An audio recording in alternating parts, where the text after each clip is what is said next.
It's time to live your stronger life. Hey, I'm Sammy, physio coach and nutritionist, and your hype girl for creating your stronger life. Here, we ditch the quick fixes and build real strength inside and out. So whether you're here to tone up, drop the body fat, build muscle, mental resilience, or ditch the diet culture, or just feel bloody good in your skin, you're in the right place. So let's get into it. Hello fam. Okay, in today's episode, we are talking about one of my favorite topics, how to actually grow your glutes.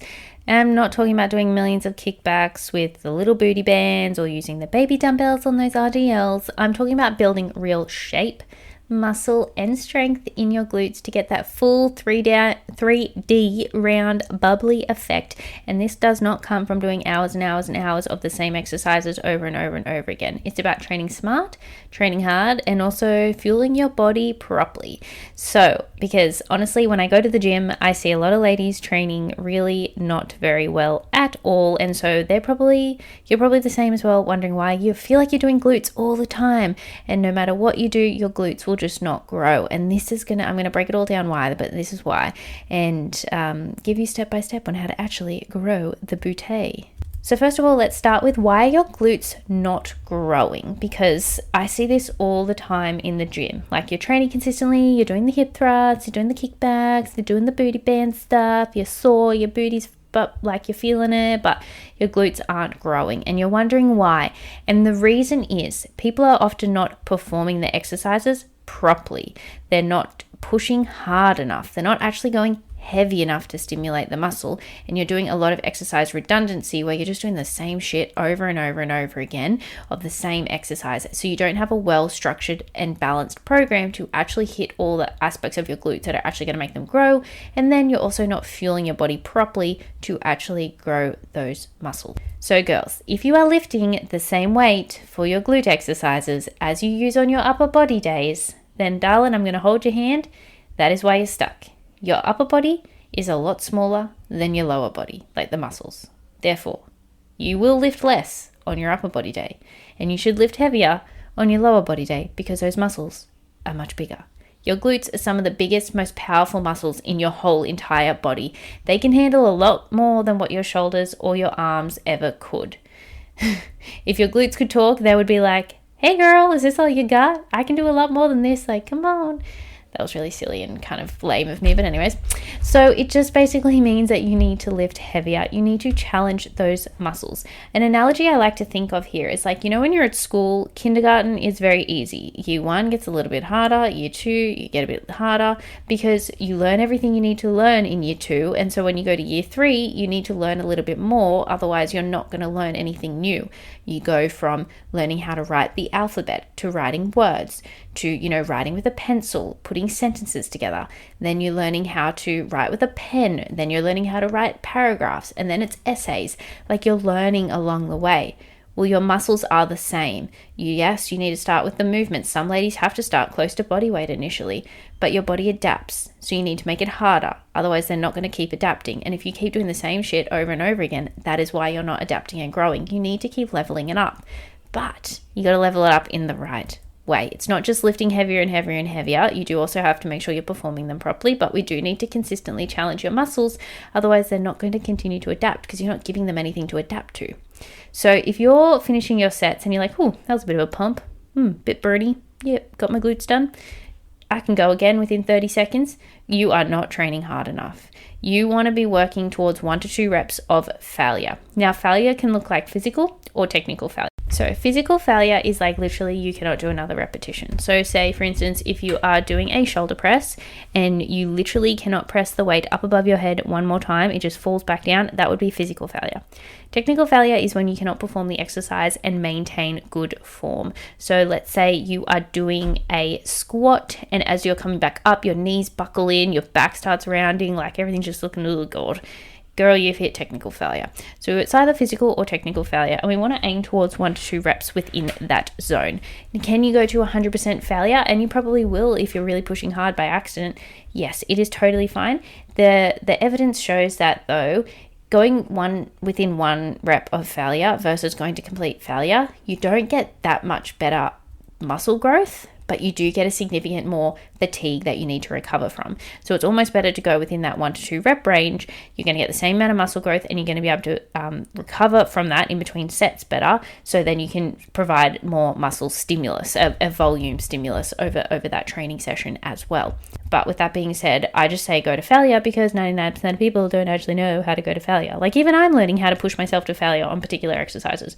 I'm very, I reckon I would wuss out a little bit on pendulum or hack squat sometimes. I get a little bit scared to push to failure, or I just think that I'm at failure, but really I'm not. It's more that maybe I just got a little bit distracted in the bottom, and I probably could have pushed it out, but I got a bit distracted, lost my engagement, and then I failed. So often it's like people don't actually know how to push themselves to a true failure, so it's easier just to say work until failure. And on that topic, I'm going to keep going down this rabbit hole here. So how do you know if an exercise is getting hard? So how do I, because I can see that when my ladies send me videos, and if I watch the end of their set, I'm like, you had way more reps in the tank, you were nowhere near failure there. How can you actually tell? So when you're doing the powerful part of the movement, such as the thrust up, or if you're doing a bicep curl, when you're bringing the dumbbell up towards your arms, like the contraction where your muscles engaging, that phase of things, you want that fast and powerful. Now, as you're going through the set, that's inevitably going to get slower. As your muscles get fatigued, you're not going to have as much power.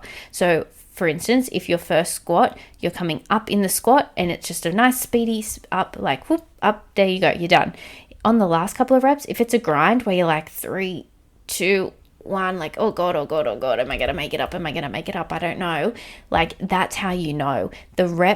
The time it takes to do the repetition significantly slows down, and it is a grind to complete it. That is how you know that you're getting really close to failure, when you're grinding out those last couple of repetitions, and the tempo of those repetitions have to slow down, otherwise you literally can't do it.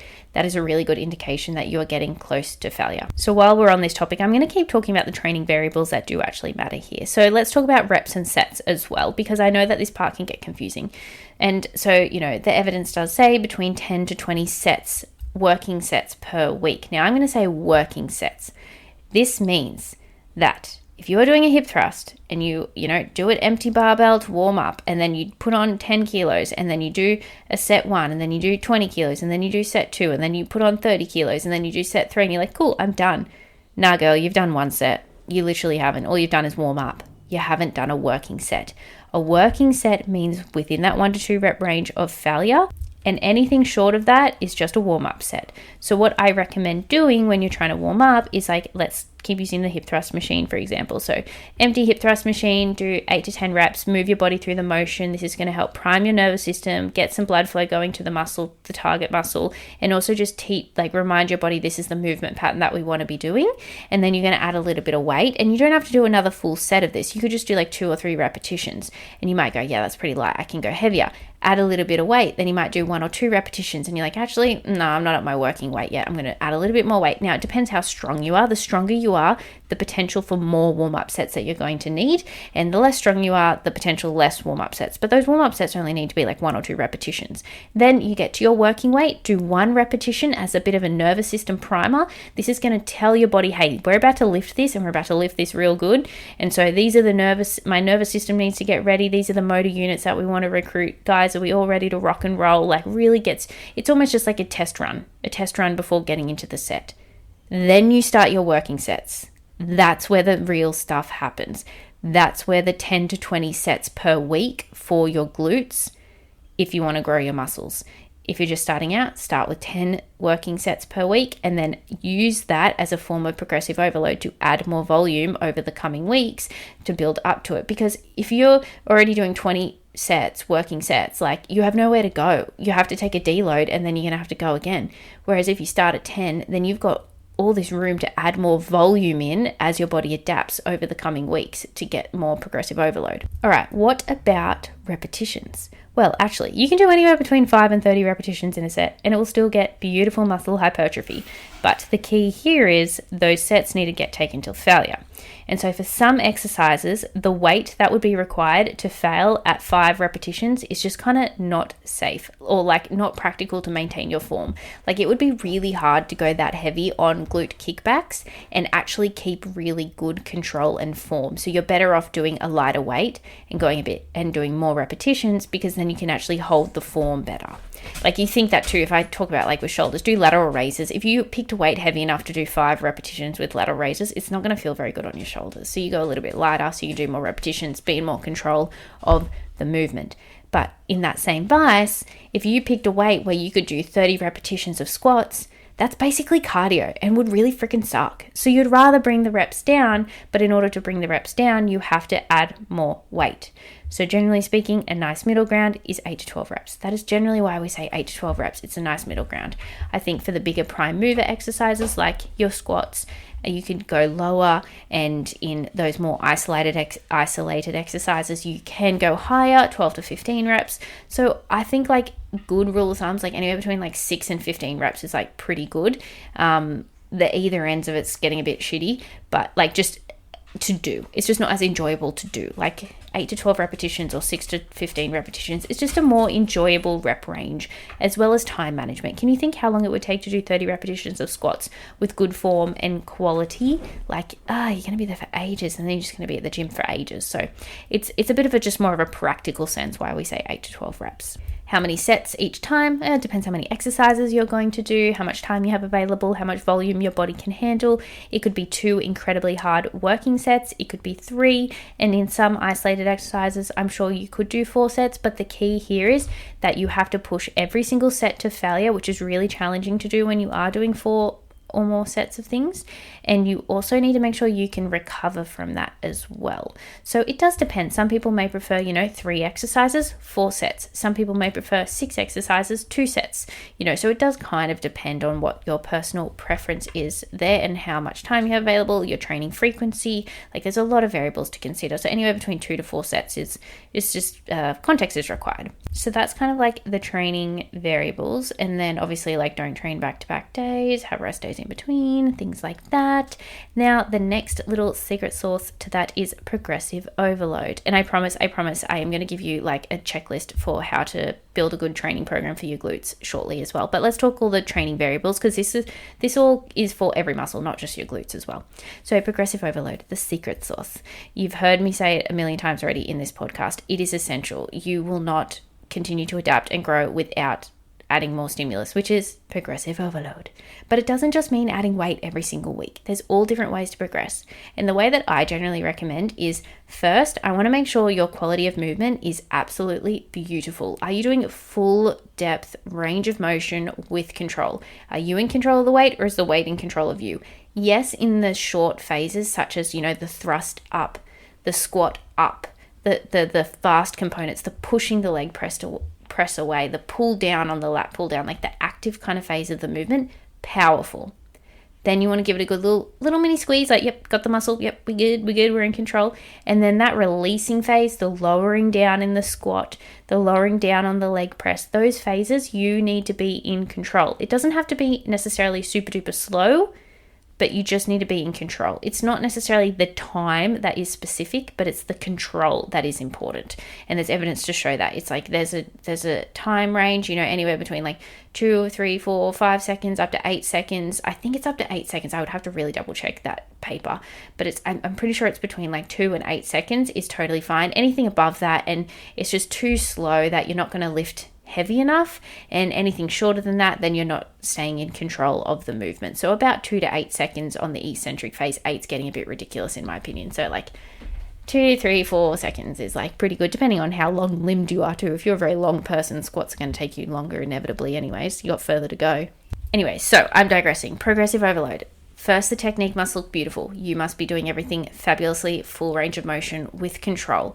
Then you can start adding in repetitions.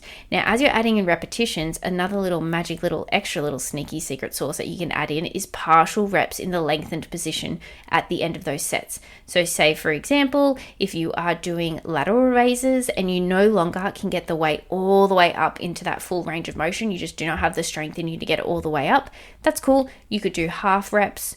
You could do quarter reps. You could do one final squeezy rep right in that bottom position, just like you're literally moving a couple of centimeters, but you're engaging the muscles. So that's like a way that you can do partial reps to the death at the very end of the set. You're not doing that all the way through. So the primary movement, we want nice, beautiful, full range of motion, especially in that stretched position. That's going to be the magic for getting lots of extra growth. then you're in control. Once all of that's ticked off, then you can start adding repetitions. Once those repetitions are all ticked off and you're doing some partials to try and like bust out a couple more if you can, then you can add some more weight. You do not add weight unless it looks beautiful. If you're not doing full range of motion, you don't deserve to add weight. And ladies, I see too many doing half-ass lunges, half-ass leg presses, and half-range squats. Sorry for calling it half-ass, but like you're doing half-rep Harrys and you're not going to be stimulating your glutes sufficiently to get full growth. So you're really wasting your time and wasting your potential. And also going through the full ranges of motion in these exercises, especially in squats and lunges, is really, really good for your knee joint. It's actually really strengthening your hips and your knees to make them resilient for the rest of your life. So stop skipping out on the full ranges of motion, drop the ego, pull the weight back. Don't be afraid to use an empty leg press to make sure everything's looking fabulous and perfect before you load up your 10,000 plates and then do quarter reps on the lunges and things like that. It's like you're better off just going lighter, full range of motion. You're actually going to feel good in your body and you're going to be protecting your joints for like life-proofing them as well. Now, progressive overload can look like one more rep. Like for example, you may do 8, 8, and 8 one week, and then the next week you go 10, 9, 8. That's progressive overload. Then the next week you do 10, 9, 9. And then you're doing 10, 10, 10. And then you go, all right, I might add 1 more kilo. I'm just going to add 1 kilo to the plate. That still counts as progressive overload. In your upper body exercises, your progressive weight will be smaller increments. And in your lower body exercises, you will progress in slightly bigger increments. So upper body, you may only be able to add 500 grams or 1 kilo at a time. Lower body, you may be able to do 2.5 to 5 kilo jumps at a time. That would be like a pretty good rep range. But just remember, even adding 1 extra rep or 1 kilo or 500 grams to that weight counts as progressive overload. And let's squash this next myth once and for all. Lifting heavy will not make you bulky. If you're feeling bulky, it's the body fat that is sitting on top of the muscle. It is not the muscle. So please, just like if you look at anyone who lifts properly, it takes years of eating in a surplus, training really freaking hard, and recovering well to build a significant amount of muscle to make someone look like a bodybuilder. You are not going to accidentally wake up one day looking like a bodybuilder because you started lifting weights properly. If you're feeling bulky, it is more likely body fat that you need to drop off, and you still need to build muscle underneath that. Otherwise, by the time you drop the body fat, you're going to look skinny fat and you're not going to be happy with the process anyways. It's literally like saying you're too afraid to cook because you don't want to accidentally become a Michelin star chef, or you don't want to drive in case you accidentally become a V8 supercar driver, or you don't want to go for a swim in the ocean in case you start going to the Olympics as an Olympic swimmer. Like, this shit actually takes time, so it's not going to happen. So just go pick up the heavier weights, take up the space in the gym, use the equipment, train properly, and don't be afraid of what anyone else thinks, because it's, you know what's more embarrassing? Not training properly, doing the half reps, doing the ego lifting. You know what isn't embarrassing that people don't notice? When you actually just train properly. Okay, so as promised, the blueprint, how to structure a proper glute growth program. If you want to look full, round, and have that bubbly glutes, this is what you need, because we have different aspects to our glute muscles, right? We have glute max, med, and min. They all have different fibers and different angles and things that you need to attach as well. That's why just one exercise isn't going to cut it. So this is what I recommend for a really beautiful lower body day that is more glute dominant. You may not be able to do all of this in one day. You may split this up over 2 days. So this would be like the big picture is we want a thrust movement. Our glutes extend our hips, right? So we want a thrust movement such as hip thrust, glute bridges, something like that. These are the top range at the very top in the shortened position. That is where the glutes are at their peak contraction. So we want the thrust movement. Next, we want a hinge movement. This is going to put tension on the glutes as they're stretched. So it's like the opposite. The thrust and the hinge are similar movement patterns, but based on where the weight is, it's the opposite, right? So think Romanian deadlifts is a really good one. You could do glute bias, back extensions. They're like 2 examples of hinge movements. Kickbacks are kind of like in the middle of a thrust and a hinge. I would call it more of a thrust movement because it is more work in the shortened position, but they are kind of like in the middle-ish sort of. Next, fundamentally, we want a squat pattern. Barbell, hack, leg press, Smith machine, pendulum squat, belt squat, squat. There's so many options available, but that's going to put a lot of work on the glutes in the stretched position, which is exactly what we want, and it's going to build a lot of beautiful strength with it as well.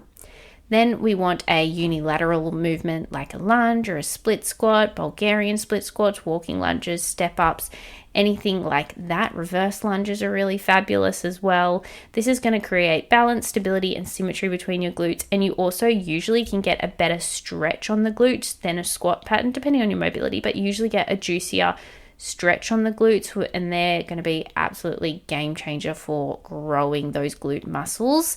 And then also because of the instability component, because it's single leg, you're also going to be really recruiting the glute med and min in there as well. So it's a really nice way to train all three big glute muscles at once, doing some sort of single leg movement. And then we want some sort of abduction movement, a movement where that leg is coming out to the side, because then that's going to be hitting more of that glute med and min. So cable, standing with a plate, or seated abductions are 3 examples of what you could do, and it's going to hit the side glutes, that upper outer edge as well. So how could you break this up over 2 days? Because you're probably not going to be able to do all these exercises in one day, right? So day 1, you could do a hip thrust followed by a squat movement, such as, okay, let's just say hip thrust, and then we're going to do a Smith machine squat, and then we are going to do a cable kickback, like cable abduction movement. That's a thrust, a squat, and an abduction movement. And then if you got time, we could finish that off with some walking lunges or dumbbell or cable step ups, for example. And then on your day 2, you could do the hinge movement as your primary mover. So that's going to be your Romanian deadlift. Then maybe you're going to do a leg press instead of like a squat, just so it's like less axial loading. It's a little bit different. Again, some sort of abduction movement. Maybe you're going to do seated abductions this time because you did cable the time before. And then it really depends on the time available. Maybe you're going to do a single leg movement. Maybe you're going to do Bulgarian split squats or a Smith machine reverse lunge. There's some 2 options for you.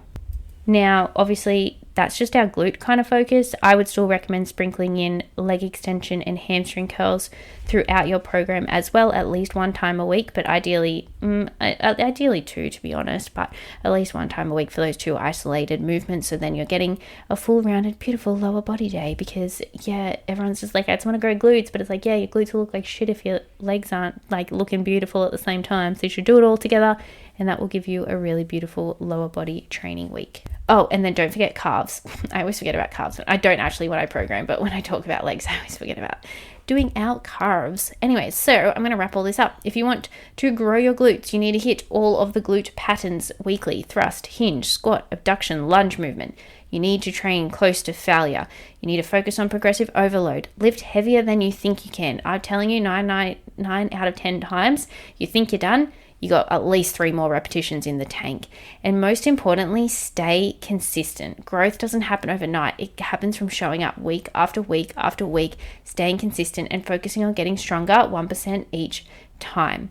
Now, I would be negligent if I didn't also mention that you need to fuel your body properly. So make sure you're eating your protein, you're eating lots of carbohydrates. You will grow better if you're at maintenance or in a slight baby surplus. You will grow better glutes than if you are in a calorie deficit. But if you are in a calorie deficit because you're trying to drop body fat at the same time, then make sure your training program is bang on, not too high volume, so you can actually recover and improve session to session, and then that you're hitting really high protein as well. Now, if you are listening to this podcast, I want to give you a little gift freebie to also help you out.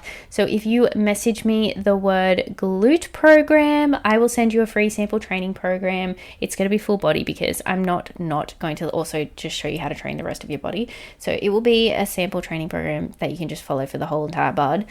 But send me a message on Instagram saying glute program, and I will send you a free sample program to get you started. Thanks so much for listening. If you found this episode valuable, please rate, review, and subscribe. And I'd love if you shared this on your Instagram and tag me Sammy_livestrong.